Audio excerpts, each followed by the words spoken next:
The harbor is still there after 2,000 years. Modern concrete breaks down in just a few decades. That's the difference. That's Roman concrete. The secret was lost when the empire fell. And the key is chemical. It's a precise chemical key. Seawater actually makes these old piers stronger, and there are these white specks in the mix. They tell you about a science we forgot. So the older material lasts longer. That tells you something about our civilization. The Pantheon in Rome, that dome, it's still the largest unreinforced concrete dome anywhere. It's held that record for almost 2,000 years, but that building with its open eye to the sky, it wasn't some one-time wonder, it was the standard. All across the Mediterranean, from the port at Portus that supplied the city, to the aqueducts spanning valleys, Roman ambition was poured into a kind of moldable stone. Opus cementitium, a mix they could pour into wooden frames to make arches, vaults, even harbors built right into the sea. This wasn't just a material. It was the physical will of an empire. It let them conquer the landscape, build cities where it made no sense to build, create monuments meant to last through time. And they did it with a technology we've always thought of as primitive, but now we see our own concrete bridges needing constant repair, our seawalls falling apart in decades. And their ancient versions sitting in salt water, they actually get stronger. That contrast, it's not just old versus new, it's a question, a quiet one, written in stone and seawater. What did they know that we've been trying to remember for centuries? You see that physical will of an empire everywhere, but you also see the opposite. Think about the city you live in. There's probably a bridge you drive over that's been under repair for months, or a concrete parking garage fenced off with the ceiling flaking away in chunks. A highway overpass wrapped in scaffolding, not for painting, but for a complete structural overhaul. That's our world, built with the most common construction material on Earth, Portland cement. And it has a clock ticking inside it, a clock that often runs out in 50 to 100 years. For a civilization that builds monuments, that's not a very long time. The problem starts at a scale we can't see. Inside modern concrete, there's a chemical betrayal. One of the most common is the alkali-silica reaction. It sounds technical, but the result is painfully visible. Certain minerals in the sand and gravel, they slowly react with the alkaline chemicals in the cement itself. That reaction creates a gel, and that gel swells. It absorbs water, and it pushes outward with immense pressure from inside the solid stone. The concrete has no choice. It cracks from the inside out. Then there's another enemy, even more relentless: corrosion. To give concrete the strength to span great distances, we embed steel bars inside it, rebar. The concrete is supposed to protect that steel, but when water and salt seep in from seawater or winter road salt, they get through the tiniest cracks and reach the metal. The steel begins to rust, and rust expands. It takes up much more space than the original metal.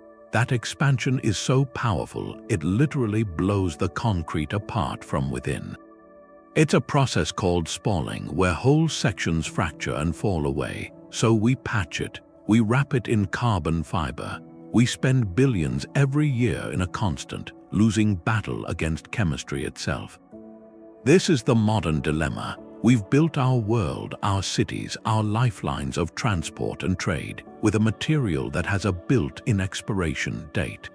And that expiration date is arriving all at once for so much of the infrastructure built in the last century. That's why those quiet piers in the Mediterranean are more than a historical curiosity.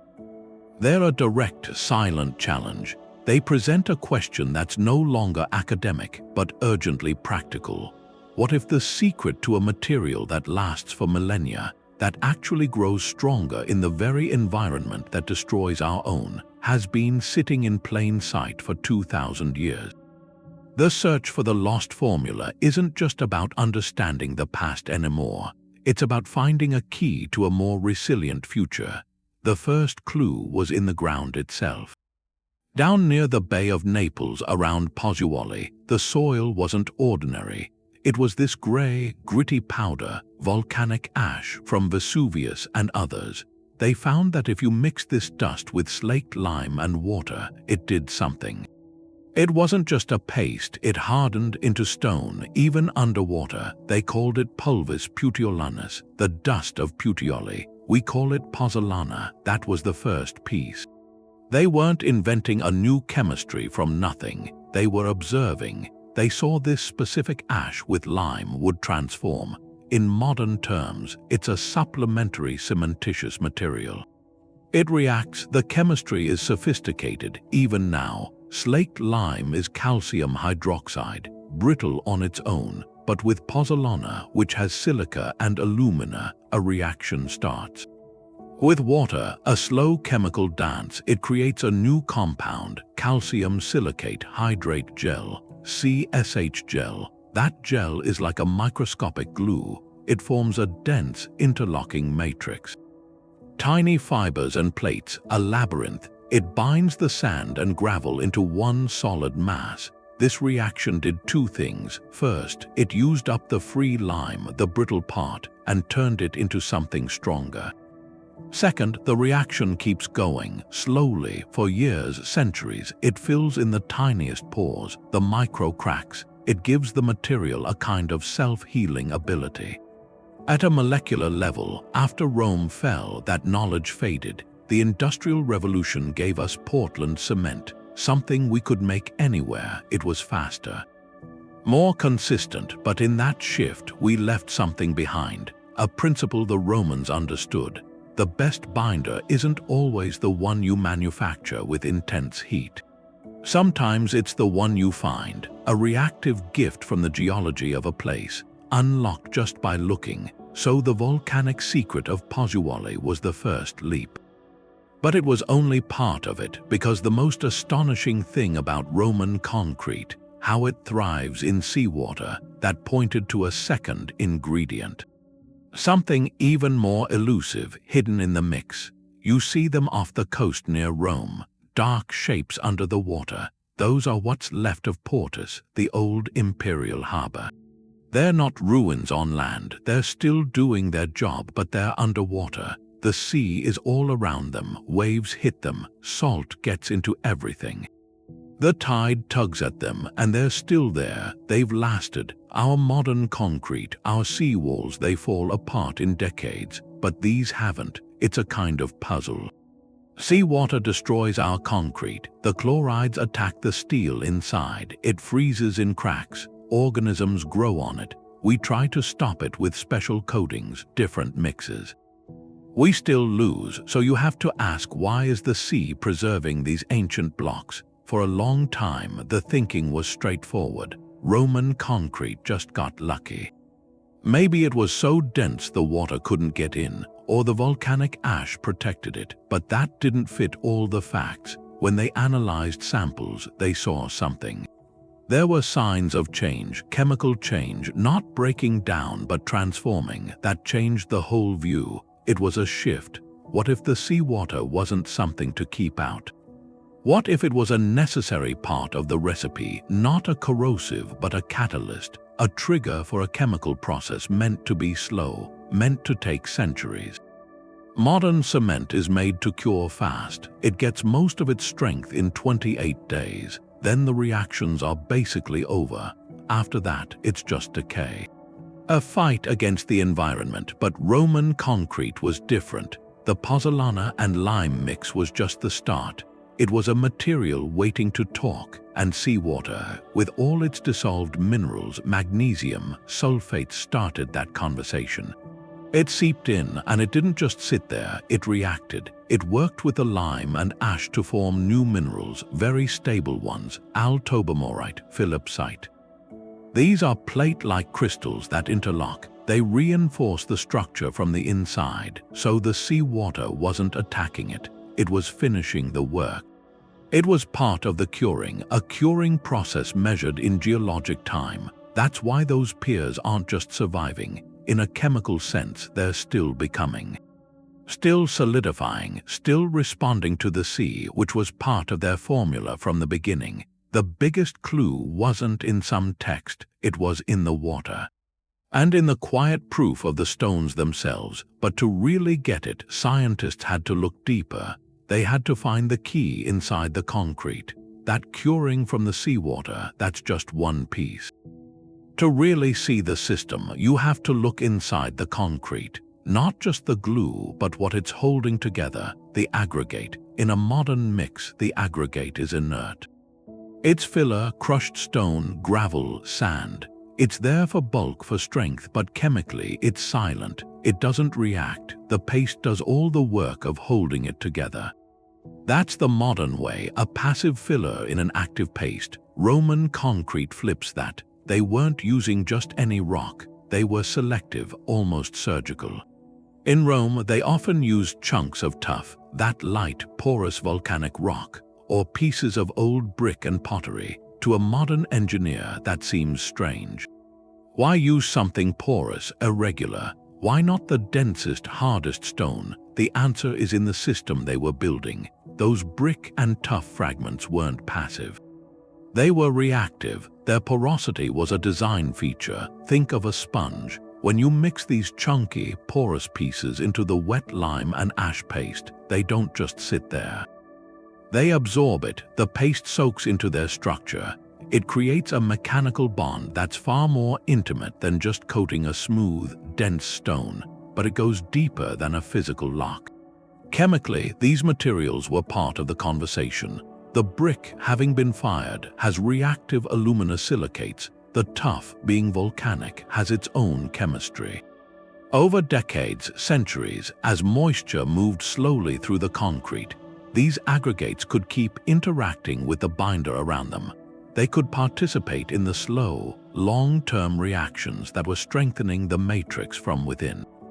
This created a material that was fundamentally mixed, not a uniform paste with uniform rocks stuck in it, but a complex, integrated composite, a material with varying densities, varying properties throughout its volume. And that's an advantage. It changes how the material handles stress. A crack, when it starts to form, doesn't travel through a uniform field. It hits these regions of different hardness, different texture. It gets deflected. Its energy is dissipated. It's like trying to tear a fabric woven with threads of different strengths. The tear doesn't run in a straight, catastrophic line. So the Roman approach wasn't a simple paste and filler model. It was building an interactive system. Every component, from the volcanic ash binder to the seawater catalyst to the porous, reactive aggregate, had a role. A chemical and physical dialogue meant to span centuries. The aggregate wasn't just filler. It was an architectural element at the microscopic scale, chosen to contribute to the whole. This shows a layer of material sophistication we're only now starting to fully see. It suggests their knowledge wasn't just a lucky recipe, but a deep understanding of how materials behave together over time. And that understanding points to the most tantalizing physical evidence: the tiny white specks that hold the final chemical key. For a long time, those white specks were seen as a mistake. Looking at Roman concrete under a microscope, you'd see them. These tiny white inclusions, like grains of sand scattered in the gray material. They were called lime clasts. And the thinking was straightforward. It was a sign of bad mixing. Maybe the lime wasn't slaked right, or the work was just sloppy. In modern concrete, that would be a serious defect. A quality control failure. So for years, these white fragments were dismissed. Just an ancient imperfection. But then the question flipped. What if those specks weren't a bug? What if they were the feature? That's where it became a kind of detective story. A research team with people from MIT and Harvard decided to look at these lime clasts as clues, not failures. They analyzed the composition, and what they found was surprising. These weren't just lumps of unreacted lime. They had a specific crystalline structure. Rich in calcium carbonate, but in a form that suggested very high heat. That pointed to a radical idea. What if the Romans weren't using just slaked lime? What if they were mixing in quicklime directly? Quicklime is calcium oxide. You make it by roasting limestone. It's highly reactive, even dangerous. Add water, and you get slaked lime, and it releases a huge amount of heat.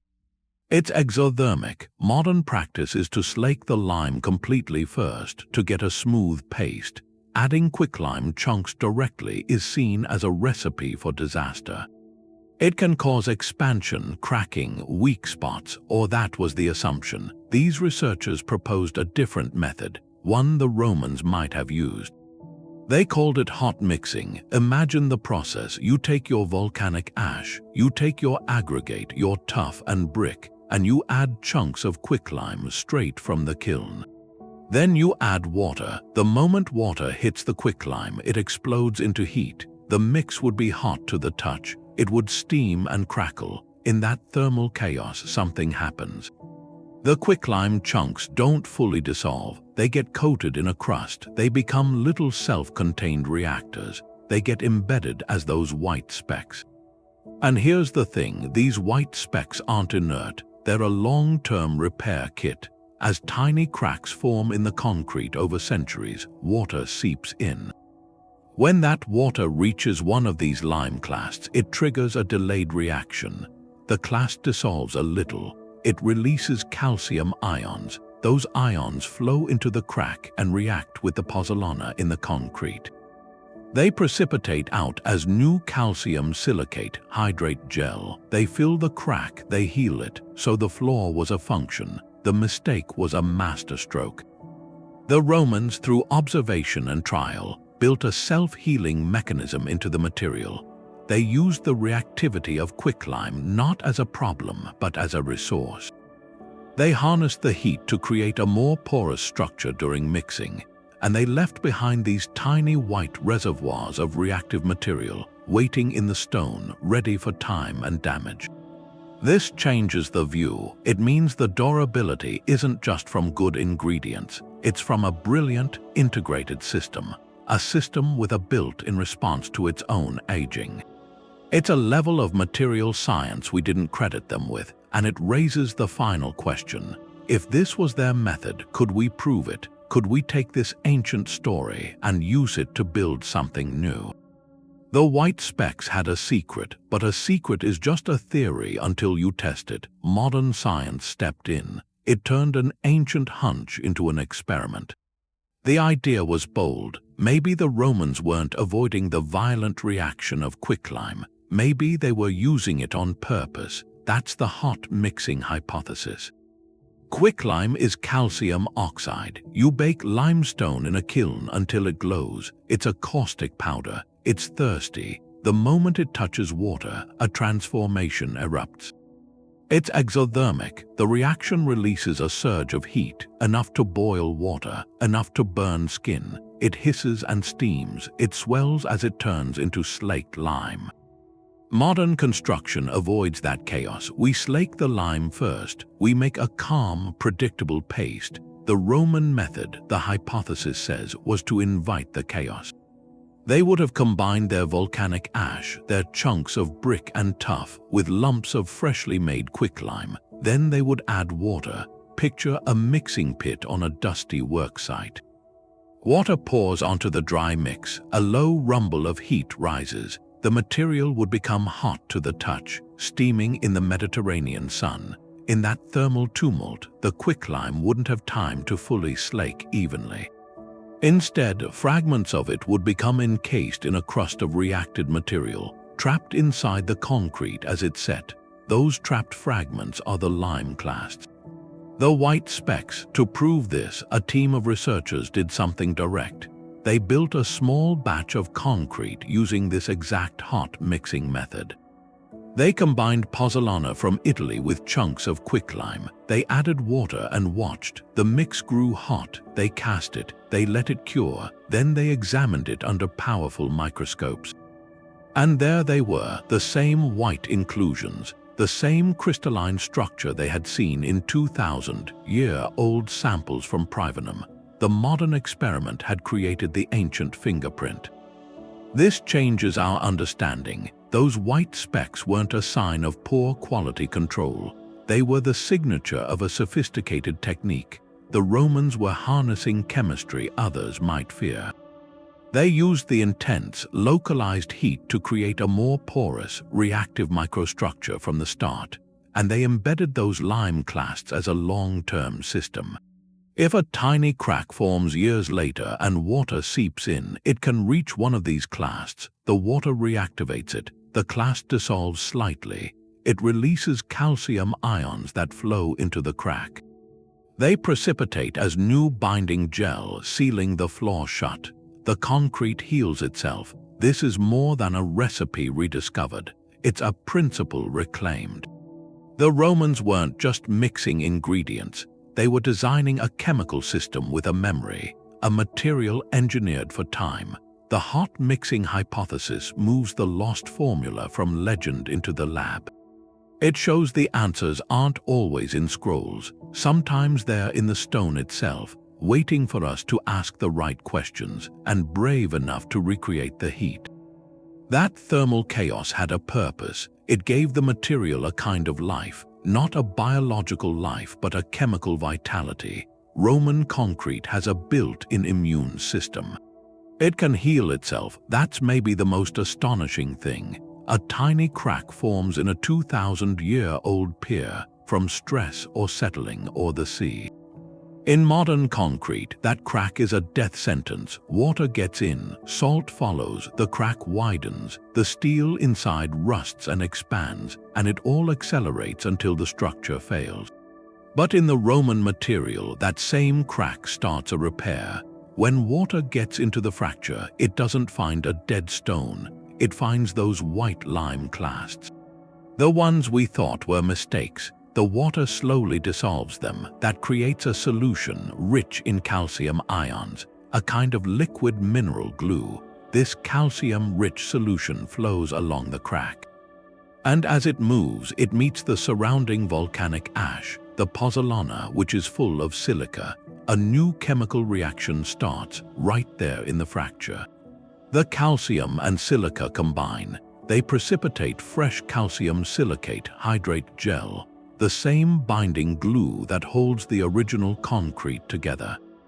This new gel fills the crack from the inside out. It glues the fracture shut. The breach is sealed. The material is whole again, and then it waits. The whole process is passive. It needs no human intervention, no inspection crews, no repair trucks, no budgets. It uses the very agent of decay, water, as the trigger for regeneration. That changes what a building material can be. We're used to things that wear out, that degrade. We design for obsolescence, even if we don't mean to. The Roman approach was to design for persistence, to build a system that responds to injury not by crumbling, but by knitting itself back together. Modern materials science is now racing to copy this. Labs everywhere are working on self-healing concrete. They embed tiny capsules of glue or bacteria that activate when cracked, but those are add-ons. Complex, expensive, sometimes fragile interventions. The Roman system was elegant in its simplicity. The healing agent wasn't added. It was baked into the chemistry from the start. It was the material itself that moves us from maintenance to resilience. It asks a question about our own time. What if our infrastructure could be more like a forest, able to recover from a storm, instead of a machine that breaks and has to be fixed? The lost formula points that way. It shows durability isn't just about strength when you pour it. It's about designing a conversation between a material and time. The chemistry inside these materials, that's where the split really happens. To see why one fails and the other lasts, you have to listen to the language they speak. Modern concrete, the kind we use now, speaks a dialect of speed, immediate strength. Its main voice is a compound tricalcium silicate. You mix Portland cement with water, and this compound reacts fast. It gives off heat. It quickly forms a rigid crystalline network. That's what gives modern concrete its 28-day strength. It's fast, efficient. But it has a consequence. The structure it makes can be brittle. It can leave pockets of unreacted lime behind, and those are vulnerable. And it can form other crystals, like ettringite crystals that can expand with moisture, create internal stress over long periods. Think of it as a loud, decisive conversation that just stops, leaves tensions unresolved. Roman concrete speaks a slower language, more patient. Its primary compounds, they aren't just made in a high-temperature kiln. They come from a marriage, slaked lime and the silica in volcanic ash. The key product is calcium silicate hydrate gel CSH, but the Roman version of that gel is different. It forms more slowly, over years, not days, and it tends to create a denser matrix, more interwoven. Instead of large, potentially expansive crystals, it makes this microscopic landscape of plates and fibers. They lock together. That structure is less prone to internal swelling, the kind that cracks modern concrete from the inside. It's a quiet, ongoing dialogue. A conversation measured in centuries, not weeks. The difference is in the design philosophy. Modern chemistry wants a fast, uniform set. We want to build quickly. The Roman approach accepted a slower cure, more complex. They were building for eternity. Their material wasn't meant to peak in a month. It was meant to keep gaining strength. Subtly, for generations, the seawater, the hot mixing, the porous aggregate, all of it fed into this long chemical narrative. It created a material that wasn't just strong, but stable. Where the chemical reactions reached an equilibrium, a peaceful resolution, instead of leaving reactive compounds behind compounds waiting to cause trouble. So when you see a modern bridge deck spalling and an ancient pier standing firm, it's not magic. It's a documented difference in chemical destiny. One material's chemistry is largely done in weeks. Then it enters a long, slow decline against the elements. The other's chemistry is designed as an endless, gentle reaction. It uses the environment not as an enemy, but as a partner. A partner in its own continual repair. That turns the whole modern engineering paradigm on its head. What if the goal isn't to resist time, but to collaborate with it? The sea becomes a chemical partner. It's a profound shift. We spend billions to keep seawater out of our concrete. We build barriers, special mixes, corrosion inhibitors, all to fight a corrosive enemy, but the Roman evidence suggests they saw it differently. Seawater wasn't a threat to be excluded. It was a necessary reagent, a catalyst in a curing process that never really ends, and this hinges on specific ions in the ocean, magnesium and sulfate. In modern marine concrete, sulfate is a notorious villain. Sulfate attack. Those ions penetrate and react with compounds in the cement. They form expansive crystals that generate pressure, cracking the material apart. It's a classic failure mode. In the Roman system, the same ions have a different fate. When seawater percolates slowly through the porous Roman concrete over decades, it meets two key things. First, those reactive lime clasts from the hot mixing. Second, the aluminous phases from the volcanic ash. The magnesium and sulfate ions engage in a slow, complex dance with these components. They don't create destructive expansions. Instead, they precipitate out as new, stable minerals. The most significant are Al-Tobermorite and Philipsite. Al-Tobermorite is a rare plate-like crystal. It's incredibly strong and stable. It doesn't form in modern concrete at all under normal conditions. In Roman concrete, it forms slowly. It fills pores and reinforces the binding matrix from within. Philipsite is another zeolite mineral that grows in these conditions. It adds to the density and durability. So as seawater moves through the material, it's not leaching strength away. It's depositing a kind of mineral reinforcement. It's building a stronger, more interlocked microstructure as the centuries pass. The concrete doesn't just resist the sea, it incorporates it. It uses the sea's own chemistry to become more of what it was meant to be. This flips the entire script. Our paradigm is defense. We build walls against the ocean. The Roman paradigm was integration. They built a material designed to start a conversation with the ocean. A conversation that would strengthen its voice over time. The harbor at Portus wasn't just enduring the Mediterranean. It was in a constant, slow-motion chemical dialogue with it. The seawater was the final, missing ingredient in a recipe written for eternity. It turns our understanding inside out. What if longevity isn't about building a perfect, sealed fortress? What if it's about designing a system that knows how to adapt, to heal, to grow stronger by engaging with the very forces we thought would destroy it? That's the quiet revolution written in those saltwater stones. The chemical dialogue is one thing, but there's the people who wrote the recipe. Did they understand the science they were using? There's a book, a remarkable book, written over 2,000 years ago by a Roman architect and engineer, Vitruvius. He wrote a 10-volume work, De Architectura. It's a manual, a guide for building everything, temples, aqueducts, and in it he gives explicit instructions for making concrete. He describes finding a certain kind of earth near the town of Puteoli. That's Pozzolana. He says to mix it with lime in specific proportions. He even notes that structures built with this material in the sea become a single stone mass. Impregnable to the waves, so Vitruvius documented the method. He knew the what and the how, but the why, the deep chemical why, that was a mystery to him. He attributed the success to the natural heat and vigor of the materials. He was working from observation, from tradition, not from molecular theory. He had the formula, but not the full explanation of its power, and this gap between manual and material is where the story deepens. You can see it in the stones themselves. Take the tomb of Caecilia Metella on the ancient Appian Way just outside Rome. It's a massive cylindrical drum built in the 1st century before the Common Era. A monument for a noblewoman, it's faced with beautiful travertine blocks, but its core, its heart, is Roman concrete. For over 2 millennia it has stood.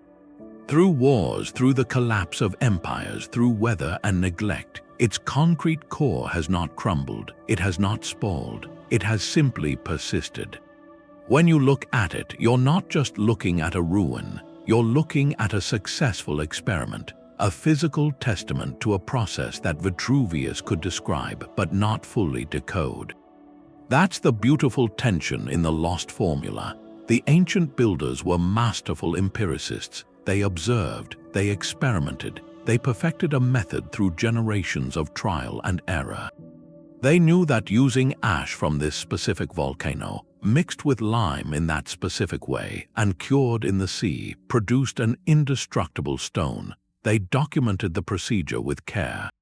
Yet the dazzling chemical ballet happening inside the formation of Al-Tobermorite, the self-healing lime Clast, the slow seawater catalysis, all of that was invisible to them. It was the hidden genius within their own craft. So the search for the lost formula isn't just about recovering a chemical recipe, it's about reuniting 2 halves of a story.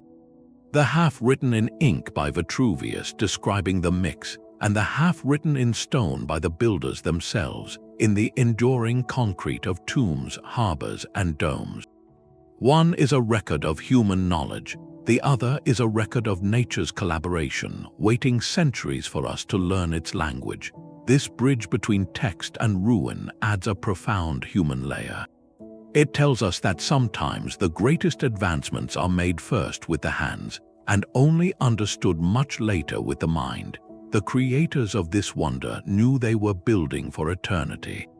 They just didn't know precisely how the eternity was being engineered, atom by atom, inside the very walls they raised. They were looking at the concrete from those old Roman sea walls. Under an electron microscope mapping the minerals, they saw the calcium silicate hydrate gel. They saw the volcanic ash, the lime clasts, all the things you'd expect. But then they saw something else, these tiny plate-like crystals interlocking. The mineral was Al-Tobermorite, and its presence was a shock because Al-Tobermorite is incredibly strong. It resists being pulled apart, it's fracture-resistant, an ideal fiber for a brittle material, but it's thermodynamically unstable. At surface temperatures and pressures, it doesn't like to form. In nature, you only find it in certain metamorphic rocks, forged deep underground, under immense heat and pressure. In the lab, you can only make it at over 1,000 degrees Celsius. It's a high-temperature mineral, and yet here it was, abundant, woven throughout 2,000-year-old concrete that was mixed at ambient temperature. Cured in the cool sea, it made no sense. How could a low-temperature, wet process produce a mineral that belongs in a furnace? This was the enigma. The Al-Tobermorite didn't just point to a good recipe. It pointed to a material that was alive, undergoing a slow metamorphosis. The answer is in the long-term chemistry, the seawater percolating for centuries, carrying dissolved magnesium and sulfate ions, and the lime clasts, the reactive volcanic ash. Over decades, as these interacted in the saturated concrete, the conditions began to shift. At a microscopic scale, the pH would change, ion concentrations would build up, and in these tiny, evolving chemical environments, the formation of Al-Tobermorite became possible. It wasn't a single event, it was a process, a geochemical journey inside the man-made stone. The concrete wasn't a static object, it was a dynamic chemical system, slowly transforming itself from within, using the seawater as a reagent to build a stronger, more crystalline internal architecture. Modern concrete does none of this. Its chemistry is locked in after the first few months. It's designed to be inert, to resist change. The Roman material was designed to embrace change, to use time and environment as tools for its own improvement. The Al-Tobermorite is the crystalline fingerprint of that millennia-long conversation, proof that their concrete wasn't just sitting in the sea. It was becoming something else, more integrated with the very element it was built to withstand. That single mineral discovery shifted the entire investigation. From a question of recipe recovery to a question of process emulation, we weren't just looking for ingredients anymore. We were trying to understand how to start a chemical story, one that would write its own strong ending centuries after we were gone. The Al-Tobermorite was the proof. That part was clear. Now the question was, could you build with it? Could you take that 2,000-year-old chemistry and start writing it again today? That moved the search from ruins into labs. Teams started mixing their own batches, trying to follow the clues in the stone. They got pozzolana from Italy. They roasted limestone to make quicklime. They did the hot mixing, watching it steam and crackle, and in a lot of ways it worked. Under the microscope, their lab samples showed the same things. The white lime clasts were there, in the matrix. The reactions were happening. They'd made a material that matched the ancient fingerprint. It was a validation, but a sample in a lab is one thing. A skyscraper is another, a bridge, a seawall. The moment you scale up from an experiment to a global industry, you hit practical realities. The first one is time. Roman concrete got its strength over decades, centuries. Its curing was a slow process. Our world doesn't build on that timeline. You pour a foundation on Monday, you need to start framing the next week. You need a material that gets strong in 28 days, not 28 years. A concrete that takes a century to reach its potential is today unusable. The economics can't wait. Then there's consistency. The Roman miracle needed a specific gift from geology, the ash from Pozzolanic. But not every site is on a volcano. Natural pozzolans vary. One deposit might be perfect, rich in silica. Another might be lacking or have impurities. To use this everywhere, you'd need to find certified deposits globally, or learn to make an artificial pozzolan that acts exactly like the ancient ash. That's a huge hurdle on its own. And finally, the energy cost. Hot mixing needs quicklime. Making quicklime means roasting limestone at 900 degrees. That process releases CO2, a lot of it. The modern cement industry is already a top source of carbon emissions. Switching to a Roman formula that still needs all that heat-treated lime doesn't, on the surface, solve the environmental problem. It might make it worse unless the durability, the fact it lasts centuries, could offset that initial carbon debt, but that's a very difficult calculation. So the translation is hard. We've decoded the chemical poem, but speaking it in our dialect is a struggle. The lost formula gives us not a simple solution, but a puzzle. It asks what we value more, the speed and convenience that built our world, or the longevity that could preserve it. The answer isn't in a test tube. It's in the choices we make about how we build and why.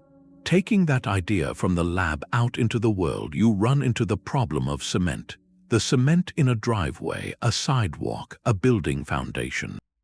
It has a cost, but it's not just a dollar cost, it's a carbon cost. Portland cement production is one of the biggest sources of industrial CO2 emissions.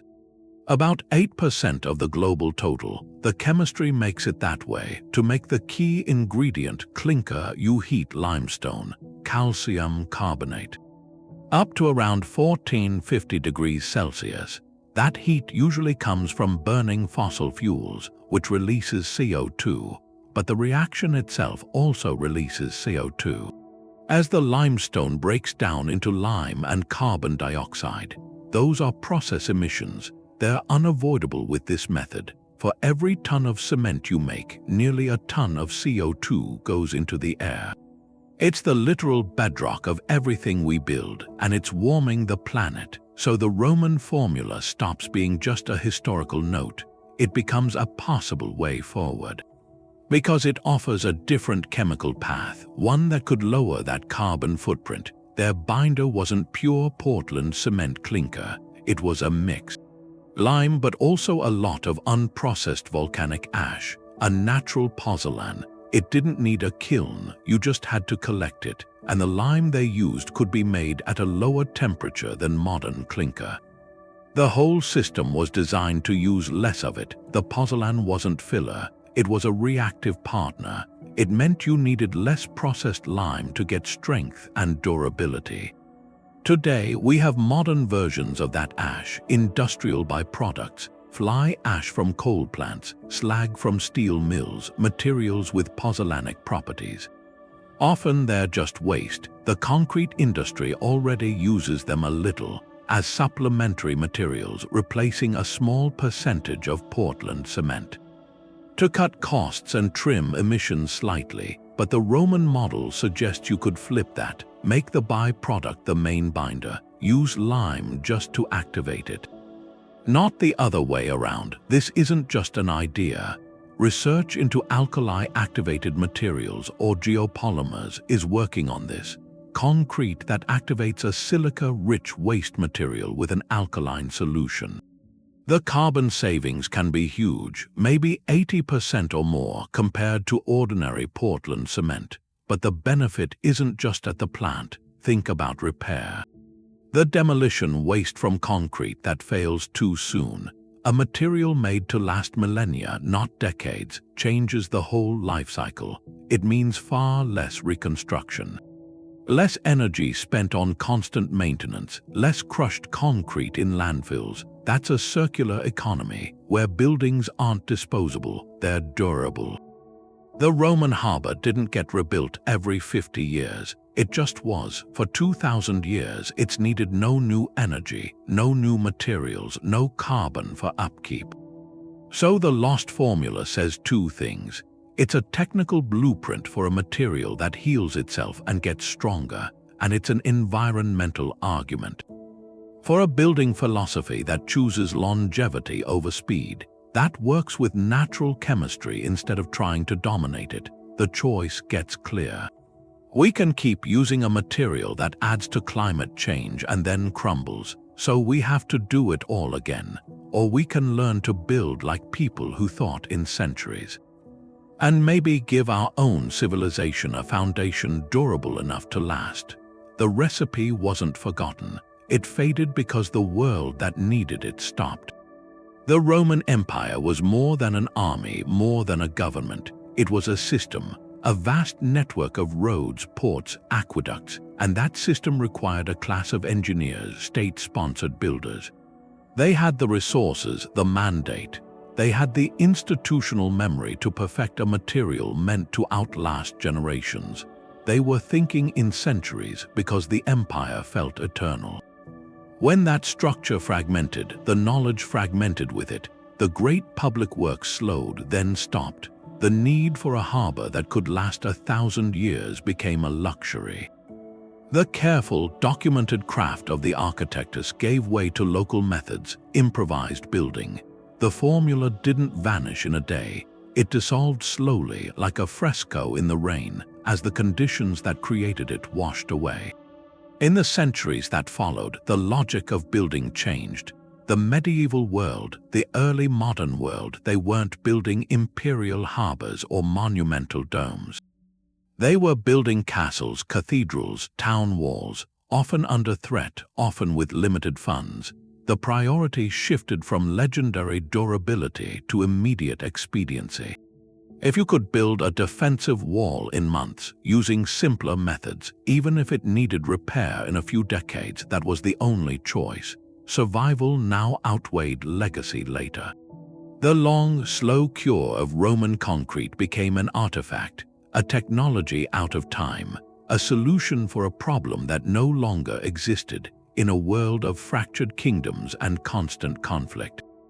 Then came the Industrial Revolution, a new demand for speed on a colossal scale. Cities, factories, railroads demanded a material that was not just strong but fast. Predictable. Enter Portland cement, a product of the 19th century of the industrial mindset. It could be manufactured anywhere with consistent quality. It achieved most of its strength in 28 days. That was perfect for the modern pace. You could pour a factory floor in spring and install machinery by summer. Build a railway bridge and run trains across it in a single season. The rapid setting, the early strength, these weren't just conveniences, they were economic imperatives. In the race to build a new world, the slower, durable Roman approach wasn't just forgotten. It was sidelined, seen as a curiosity, a relic. The industrial age valued uniformity, speed, scalability above all else. The subtle, site-specific, time-rich chemistry of the ancients, it didn't fit the blueprint. So the loss of the formula wasn't an accident. It was a series of choices made over generations. Driven by changing needs, by new definitions of progress, we chose the material that let us build quickly for a growing population. We traded the promise of millennia for the certainty of tomorrow. And for a long time, that trade seemed worth it, until the cracks began to show, and the bill for all that speed started coming due, not just in repair costs, but in the stability of our landscape. That realization forces a question about our own priorities and whether we might now be ready to rediscover a different kind of time. The cracks are just a symptom. The real story is much smaller. You have to look beyond what you can see into the microscopic world. That's where science becomes a detective. With tools like scanning electron microscopes, researchers can look into the heart of concrete. They can map its atomic landscape, and what they see is a tale of two materials. Take modern concrete under high magnification. The structure is simple. It looks like gravel and sand held together by a uniform paste. That paste is the hardened cement. It has a certain porosity, tiny capillary channels like a microscopic sponge. And that uniform, porous nature is its weakness. When chloride ions from seawater arrive, they find a direct highway. They travel along these pores deep into the material until they reach the steel rebar. Then corrosion begins. The concrete is doomed from within. Now look at a sliver of Roman concrete. The image is completely different. It's not a simple paste with rocks. It's a complex, interlocking tapestry. A dense, chaotic matrix where the binder and the aggregate are fused together. You see the volcanic ash particles, each reacting with the lime. You see plate-like crystals of minerals woven through the fabric like microscopic reinforcement bars, and you see the pores, but they're not connected highways. They're isolated, discontinuous, trapped within the dense web. This microstructure is the fifth clue. It's the physical architecture of durability. That dense, interlocking matrix does two critical things. First, it creates a tortuous path. For a damaging agent like a chloride ion to penetrate, it can't travel straight. It has to navigate a labyrinth. It goes down a tiny pore, only to find the path blocked by a crystal. It has to go around and around. This dramatically slows down the penetration. It could take decades, even centuries, for ions to travel a few inches through this material. In modern concrete, it takes years. Second, this complex microstructure is inherently tougher. Think of wood versus chalk. Wood has a fibrous, interlocking grain. It's hard to snap. Chalk is homogeneous and brittle. It breaks cleanly. When a microcrack tries to move through the Roman matrix, it doesn't travel through a uniform medium. It constantly encounters different phases: hard crystals, tough ash particles, resilient gel. Each encounter deflects the crack, blunts its tip, absorbs its energy. The crack's progress is halted long before it becomes a structural threat. So the macroscopic miracle, the harbor standing for 2 millennia, is engineered from the nanoscale up. The Romans, with their reactive ingredients and hot mixing, weren't just making a rock. They were cultivating a microscopic ecosystem, one designed to baffle. To deflect, to endure. The scanning electron microscope doesn't just show a material, it shows a strategy, a master plan for longevity, written in a language of crystals and gels. It waited centuries for us to learn how to read it. That microscopic ecosystem is a powerful design. But it wasn't just the Romans. The idea of mixing lime with something reactive, that's a global story. Ancient builders everywhere were doing it. The Romans perfected it, but they didn't invent the principle. Look at the Maya. They built these huge pyramids in the jungle. And they finished them with a lime plaster. They didn't have volcanic ash, so they used tree sap. They mixed the sap with slaked lime, and it made this plaster that lasted. It survived the rainforest humidity for over 1,000 years. The sap worked like a natural pozzolan. Its organic compounds reacted with the lime, made a tough, water-resistant coating. It was a different recipe for a different place, but the chemical logic was the same. Or ancient China. By the Tang and Song dynasties, they were building walls and pagodas to last. Their secret ingredient came from the kitchen: sticky rice mortar. They mixed slaked lime with a porridge of sticky rice. The amylopectin in the rice, that complex carbohydrate, it acted as an organic pozzolan. And it regulated the set. It slowed the carbonation, allowed for a stronger, more controlled cure. The mortar was so resilient that structures bonded with it have survived earthquakes, centuries of weather. Again, a local solution, using a local material to get legendary durability. This pattern tells you something. The lost Roman formula isn't one magic recipe. It's the most documented example of a whole family of materials. Lime pozzolan binders. The core principle is universal. You take a calcium source, usually lime. You combine it with a source of reactive silica and alumina. You add water. That chemical marriage creates the durable, self-healing gel. The genius is the adaptability. The reactive silica doesn't have to be volcanic ash. It can be crushed, heat-treated clay. It can be certain types of diatomaceous earth. It can, like the Maya and Chinese showed, even be certain organic compounds. This changes the modern search. We're not just trying to import an Italian secret. We're trying to revive a global principle using the materials we have right here. Today, the hunt for natural pozzolans is everywhere. In Iceland, they study volcanic tephra from eruptions like Eyjafjallajökull. In the American West, they mine deposits from ancient volcanic sediments. In India, research focuses on locally abundant calcined clays. The goal is the same: to find local, low-energy materials that can react with lime or a low-carbon cement.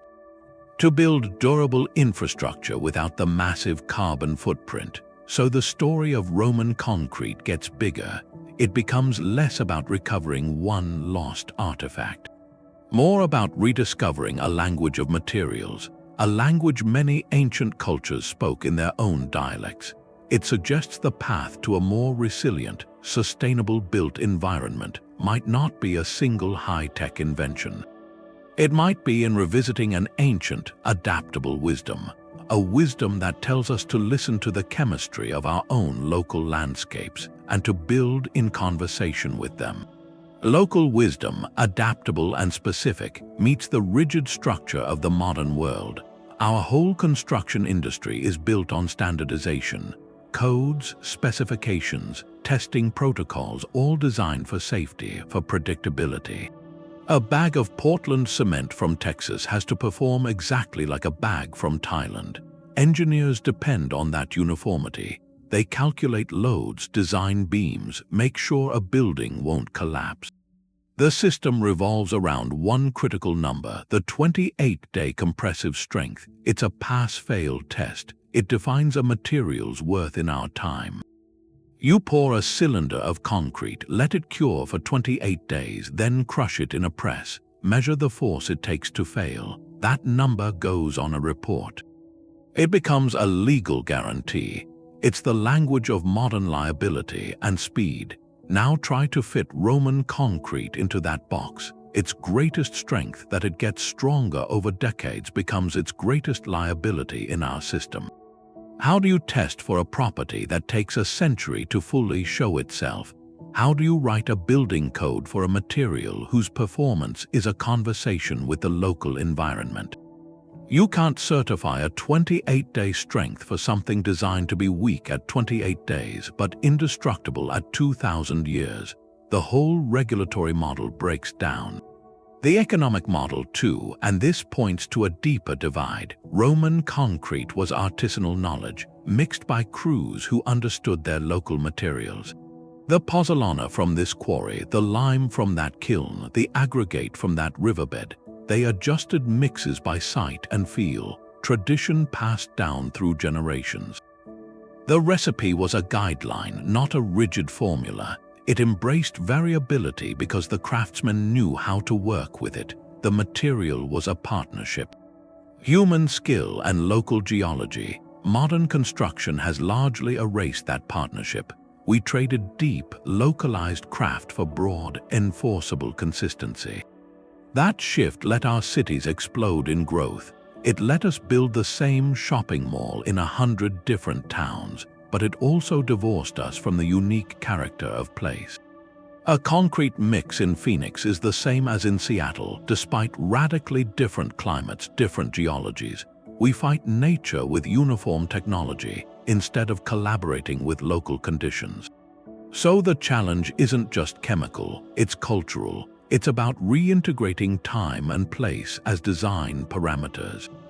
Could we develop new tests that measure a material's potential for long-term chemical stability, not just its immediate brute strength?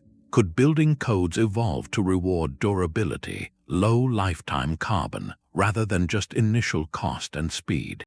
It means valuing the legacy of a structure over the quarterly report for its construction. The Roman harbor didn't have a 28-day strength test. It had a 2,000-year performance review, and it passed. Our system isn't built to think on that scale, but the cracks in our own infrastructure are asking us to try.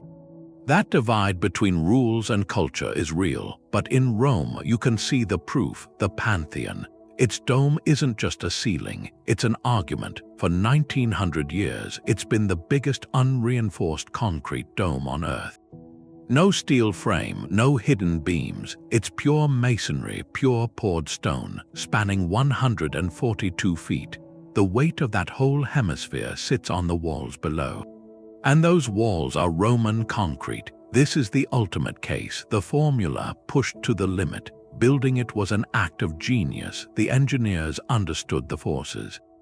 The lower parts of the dome, where the pressure is highest, they used a heavy mix, dense basalt, travertine, brick, that gives it mass and strength where it needs it most.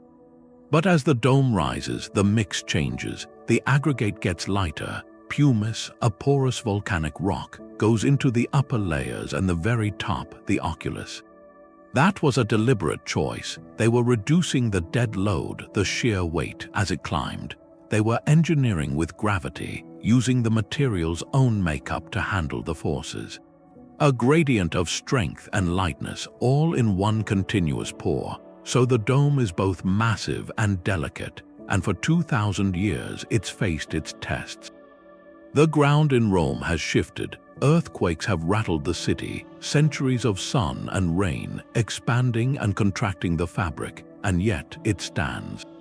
Modern scans show a network of fine, hairline cracks inside, but those aren't signs of failure. They're evidence of a dialogue with stress. When a microcrack formed, maybe from an old tremor, the self-healing chemistry started. Water from rain or condensation seeped in. It found the reactive lime clasts, those white specks from the hot mix. It dissolved them, creating a calcium-rich solution that flowed into the crack. There, it met the volcanic ash in the surrounding matrix and precipitated new binding gel. The crack sealed itself, integrity restored. That crack healing is the dome's silent guardian. It's why the Pantheon hasn't collapsed under its own weight over time. The concrete wasn't a static, brittle shell. It was and is a dynamic system.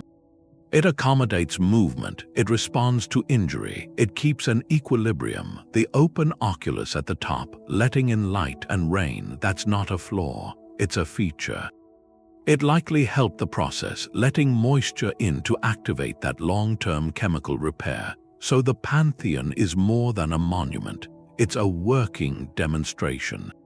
A full-scale test that's been running for 2,000 years. It shows the Roman formula wasn't just for harbor walls or foundations. It could create the most ambitious forms imaginable. It proves that concrete, designed as a living chemical system, can achieve a stability that defies time and physics. Looking up into that vast, coffered space, you're not just looking at history. You're looking at a material science lesson written in stone and light that we're only now starting to fully translate. The Pantheon's dome is silent and self-healing. It offers a blueprint not to copy but to reimagine. You project that blueprint forward and it becomes a new kind of city. Imagine a seawall along a vulnerable coast. Right now it's a static barrier. It gets eaten away by salt and surge, but picture it built with a modern version of Roman concrete. It wouldn't just resist the ocean. It would engage with it. Each wave washing over it carries dissolved minerals. Over years, those minerals seep into the wall's porous matrix. They trigger slow chemical reactions. They deposit new, stable crystals inside the structure. The wall doesn't just endure the sea, it incorporates it. It grows denser and more resilient with every decade. Its service life isn't 50 years, it's 500, or take a highway bridge. Today it's a constant maintenance project, corrosion and spalling. But envision its concrete piers and deck made from a material with a built-in repair system. Microscopic, engineered lime clasts are distributed throughout the mix. When the inevitable microcrack forms from stress or freeze-thaw cycles, moisture activates these tiny reservoirs. They dissolve, they release a healing agent that flows into the fissure. It precipitates new binding gel. The crack seals itself before it ever reaches the reinforcing steel. The bridge's century-long service life isn't a hopeful estimate. It's a chemical guarantee designed into its fabric. This isn't science fiction. It's the target of serious research. Laboratories worldwide are working to engineer those synthetic lime clasts, to design them for optimal size and distribution and reactivity. They're experimenting with optimized pozzolan blends. Combining industrial byproducts like fly ash and slag with natural materials to create consistent high-performance binders, the goal is a new class of concrete. One that marries ancient principles of slow chemistry and self-healing with modern precision and scalability. The aspiration is profound. It moves us from a paradigm of constant, costly repair to one of enduring resilience. Buildings and infrastructure would require minimal intervention over their lifetimes. The environmental footprint would shrink dramatically, not just from lower carbon production, but from a drastically reduced need for reconstruction and demolition and waste.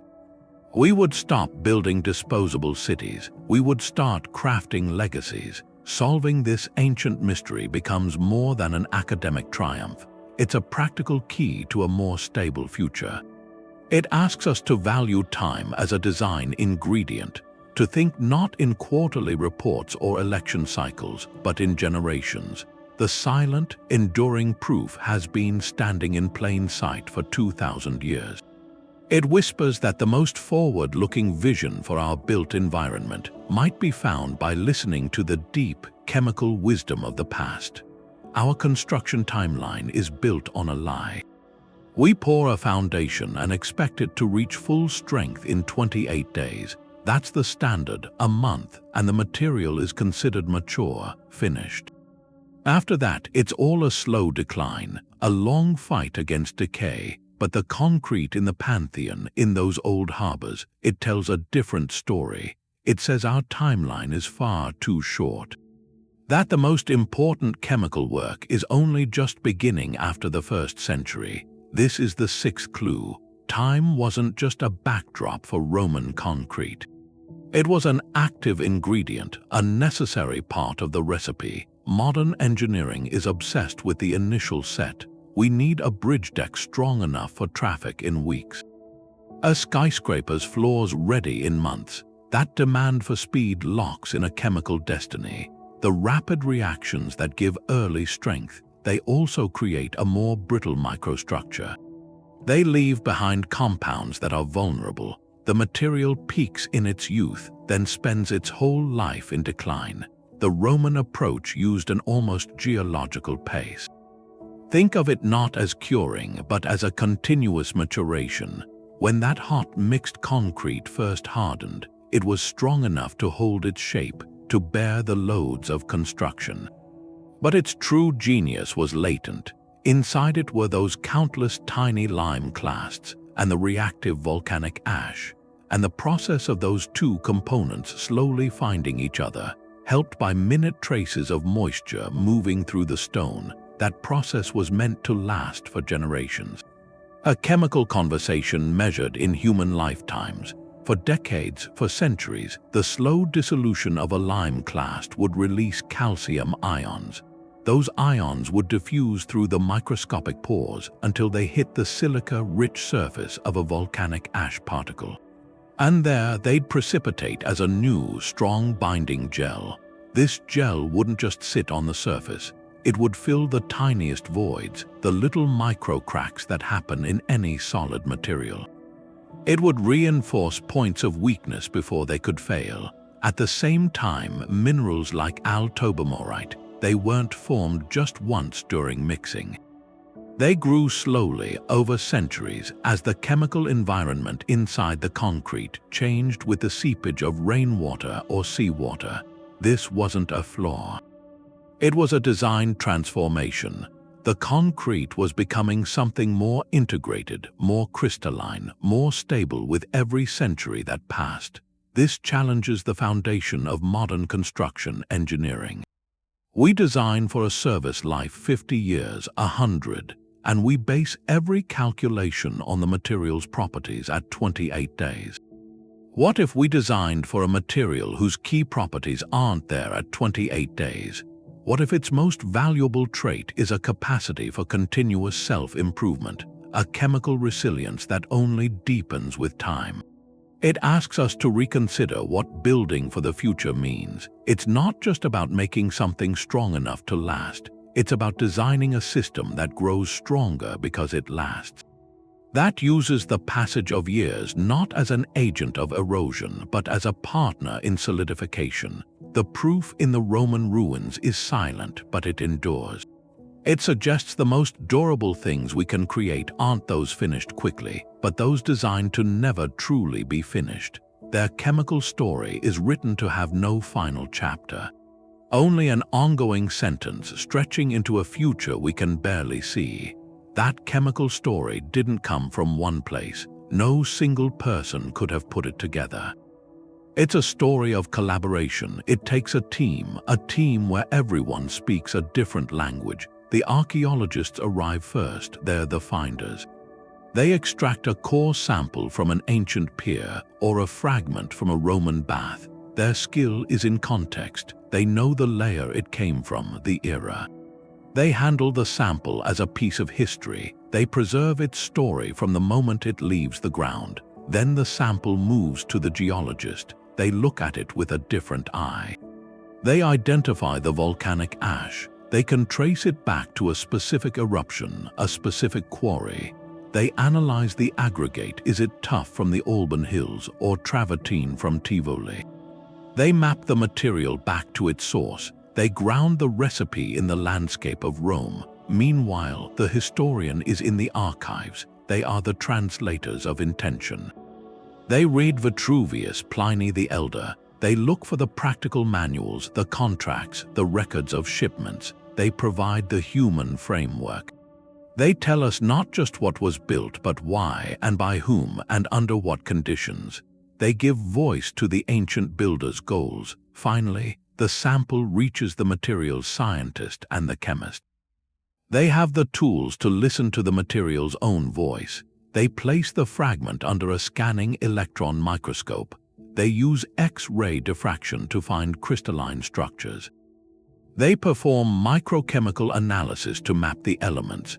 They are the decoders of the silent language written in the stone. They see the lime clasts, the Al-Tobermorite crystals, the dense interlocking matrix. They run the modern experiments. They try to recreate the hot mix, measuring the heat, tracking the reactions over time. None of these experts could solve it alone. The archaeologist would have a curious artifact with no explanation. The geologist would have interesting minerals with no timeline. The historian would have a text describing a mix with no proof it worked. The chemist would have a fascinating material with no story of its origin. It's only at the intersection that the full picture emerges. The historian's text gives the chemist a hypothesis to test. The chemist's analysis confirms the geologist's identification of the ash. The archaeologist's carefully dated sample provides the timeline. That timeline makes the chemist's discovery of long-term mineral growth so astonishing. Each discipline provides a piece. The path to rediscovery isn't a straight line. It's a network, a conversation. It's a model for how we unravel any complex historical enigma. This collaborative inquiry reminds us that the biggest questions about our past are answered not in isolated silos, but in the shared space where different ways of seeing come together. They illuminate something greater than the sum of their parts. The story about those old Roman piers gets a few things wrong. People hear it and think Roman concrete was just stronger right away. That it could hold more weight the moment it was set than what we make now, but that's not really it. If you had a fresh block of Roman concrete and a fresh block of our best modern mix, and you crushed them, the modern one would probably hold up better. Its strength after a month is incredible. The Roman advantage wasn't about raw power at the start. It was about lasting, a deep, almost impossible resistance to time and to the sea. Our concrete is like a sprinter, incredibly fast. Theirs was the marathon runner, built for a race that goes on for thousands of years. The magic isn't how much it could hold in the year 50. It's how much it's still holding now, 2,000 years later, without turning to sand.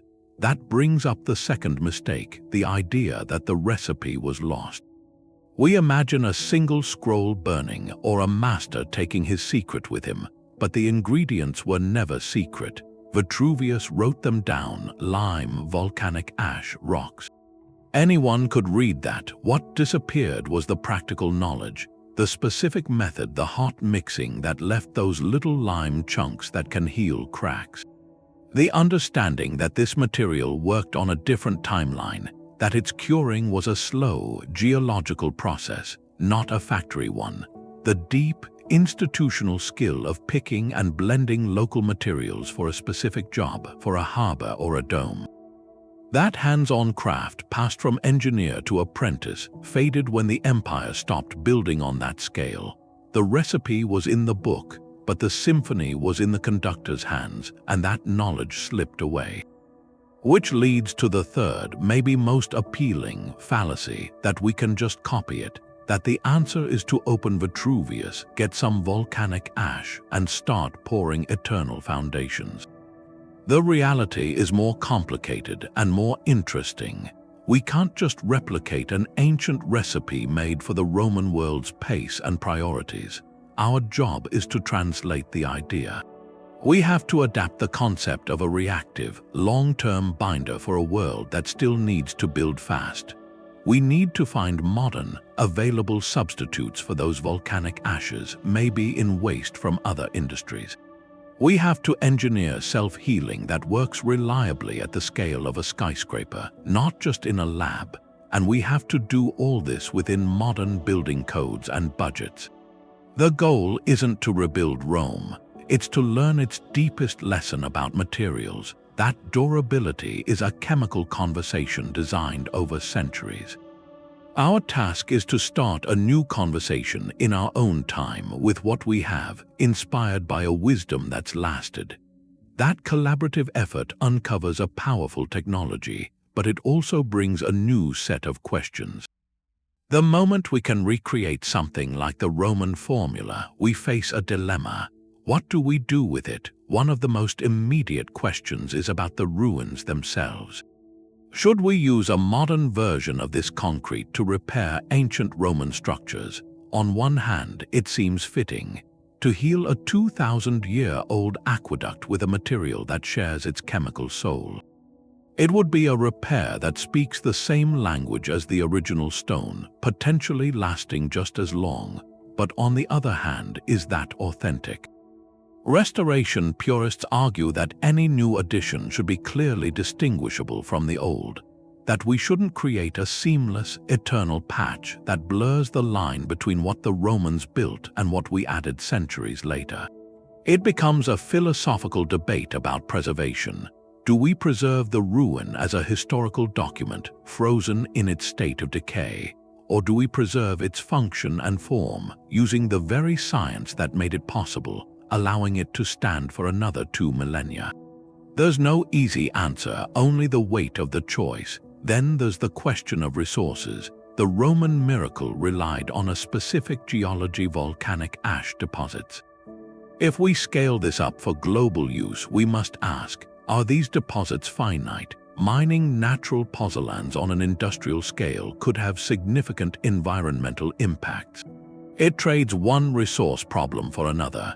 The sustainable path likely lies in mimicking the chemistry, not copying the ingredient list exactly. This is where modern research is crucial, developing synthetic or alternative pozzolans from abundant, even waste materials. Fly ash from power plants, slag from steel production, certain processed clays. The goal is to capture the reactive principle without depleting unique natural reserves. It's about learning the rules of the ancient game, then playing it with a modern deck of cards. This leads to the broader responsibility of the researchers and engineers involved. A discovery of this magnitude shouldn't end up locked behind patents and proprietary formulas, accessible only to those who can pay a premium. The knowledge of how to build durable, resilient, low-carbon infrastructure is a societal good. There's a duty to ensure it benefits communities broadly, especially those most vulnerable to crumbling infrastructure or the effects of climate change. Will this become a niche product for luxury projects, or can it be adapted and codified to become a new standard for public works, for seawalls in coastal towns, for bridges in developing nations? The technical achievement is only half the story. The other half is a question of equity and intention. So the pursuit of the lost formula moves beyond labs and ruins into the realm of ethics. It asks us what we value, not just as builders but as stewards. It challenges us to look at the long arc of our decisions, from what we choose to repair, to what resources we consume, to who ultimately benefits from the knowledge we reclaim. The silent stones of the past have given us a remarkable gift of understanding. What we build with that understanding will be the testament of our own time. We know the main ingredients now, but the exact recipe, the precise notes from the chef, those are still missing. The ratio of lime to volcanic ash, for instance, that seems to have changed from one site to another. Was that on purpose, a heavier mix for a foundation, maybe a lighter one for a dome? Or was it just the natural variation between local builders? We don't have a single, universal formula from the Romans. Vitruvius gives us some proportions, but the archaeological evidence shows a range, and that suggests their knowledge was fluid, adaptive, not locked into one rigid number. Then there's the mixing sequence. We believe in hot mixing now, but how was it done on the worksite? Did they add water to the dry quicklime and ash all at once? Or was it slower, more controlled, mixing in stages to manage the heat and the steam? That sequence changes the chemical outcome. We're still experimenting to find which method leaves behind the most effective network of those self-healing lime clasts. And the consistency is astonishing. Without precision scales, without chemical assays, how did they get such reliable results across an empire? It speaks to a craft tradition. Knowledge passed from master to apprentice, refined over generations until it was instinct. They likely used simple tests, the feel of the mix, its temperature, how it's set in a mold. That empirical mastery, that deep dialogue with materials, is a form of technology we've mostly replaced with instruments. Can we ever truly recapture that intuitive understanding? Or do we always have to translate it into the digital language of modern quality control? Beyond the core mix, there are hints, fragments of text, obscure references like from Pliny the Elder mentioning animal fat. Or even milk added to the mortar. Were these just isolated experiments, regional variations, or purposeful additives with a role we haven't identified yet? Could animal fats have helped with workability or influenced the long-term carbonation in some subtle way? These whispers from the past are like unverified clues.